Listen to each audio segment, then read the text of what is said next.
Az elmúlt hetekben alaposan felfordult nálunk az élet. Tele drámai pillanatokkal, születéstől az elhullásig minden is történt. Próbálok érintőlegesen ezeken végigmenni. Az előző részben a sárga barack küzdelméről beszéltem a fagy ellen. A jó hír az, hogy a fagykár csak részlegesen érintette a barackot, viszont az esőzés következtében megjelent a monília, így idén sem kell félni a baracklekvár főzésétől. Na de lássuk az újdonságokat. Családtagunk váratlan költözése miatt néhány négylábú barát új otthonra lehet nálunk. 2 nagytestű kutyával és egy hasas macskával bővült a Gastrofarmer családja. Az új jövevények gyorsan megmutatták, hogy nálunk nem lehet unatkozni. Az anyamacska már másnap hajnalba megfialt. Gondosan előkészítettük a helyét, de ő kényelmesebbnek találta a régi ruhákkal teli dobozt. 5 csodálatos kis cicát hozott a világra. A kutyák pedig alapvetően tünemények, nagyjából 6 évesek, egyik szuk a másikkal. A kerítést 1 nap alatt bontották le. Erre nem igazán voltunk felkészülve, ráadásul a munka elszólított, így nem sikerült megerősíteni a kerítést, de minden folyamatban. Ami a legfájdalmasabban érintett az,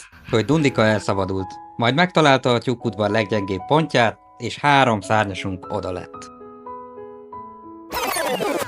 Pedig csirkék mellett nőtt fel? Vagy csirkéken? Egy biztos, nem gyilkos ösztön vezérelte. Ez látszódott a tyúkokon is. Na de vissza a pozitív dolgokhoz. 79 darab kis csibével az eddigi legjobb kelési arányt értük el. Erről a csibekeltetős videósorozatunkban további részleteket láthat. Az esős meleg idő intenzíven megindította a növényzetet, így előkerült a fűnyíró, kapa és egyéb finomságok. Az ültetéssel eléggé el voltunk maradva, de a félveteményest már bevetettük, igyekszünk utolérni magunkat. A következő részben részletesen kitérek arra, mi hova került és milyen fázisban van. Addig is próbáljuk visszahozni a rendet az udvarba, és segítjük az új lakók beilleszkedését. Tarts velünk!